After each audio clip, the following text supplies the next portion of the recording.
Okay, so you mentioned the rudimental ritual, and I just wanted to talk about a couple of things that have to do with that. And this is, again, was Alan's teaching method, that two things about the ritual. One is, well, it's more than two things, but the first thing is you would go through all those individual rudiments with Alan, basically 3 of those per lesson.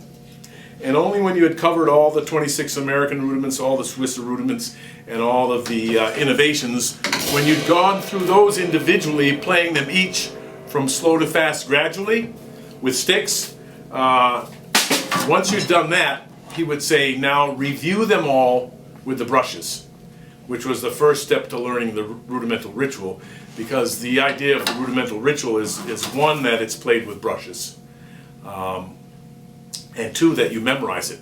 So that idea of reviewing all the rudiments with the brushes, you would do them the same way you would with sticks. Like, let's take a single drag, for example. You'd play it from slow to fast gradually. So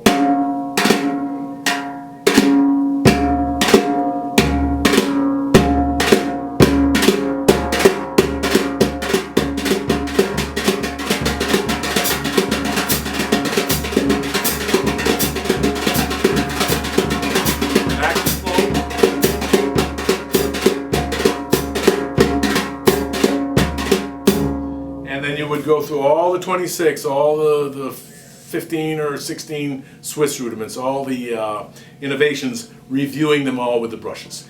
Now, once you had done that, and only when you had done that, Alan would say, okay, now begin to memorize the rudimental ritual. And in those days, there was no book there was no written version. So the way that it would work is he would play it for you in your lesson, and you would record it on a cassette player. Remember those? Probably not. I do. and then you would take the tape home and memorize it or learn it by ear. So he had some suggestions of how to best accomplish that, and it basically was that you remember they're all 4 and 8 bar phrases, so you kind of memorize it 4 bar phrase by 4 bar phrase. So the first 8 bars is easy because it's 4 bars of the right rough and then 4 bars of the left rough. So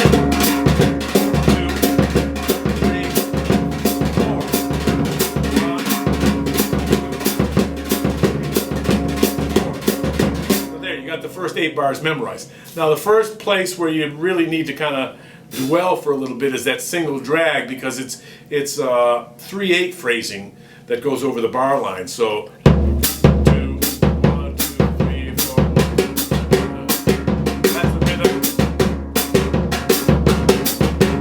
So you would just play that larger shape without the grace notes, and just keep playing that over and over again until you could kind of feel that 3/8 figure. So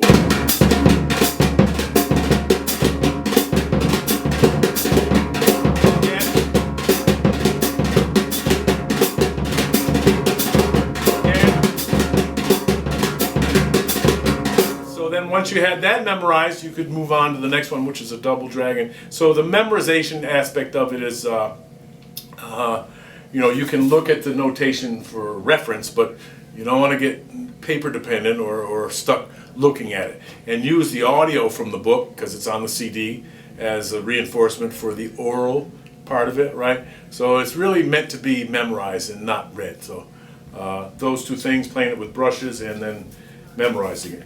So, of course, once you have it memorized and you've been playing it for 10 or 20 or 15 years, you start to look for new things to do with it. So just a challenge for some of you guys, like you. I know you'll rise to this. I've been doing it this way now. So.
and so forth. So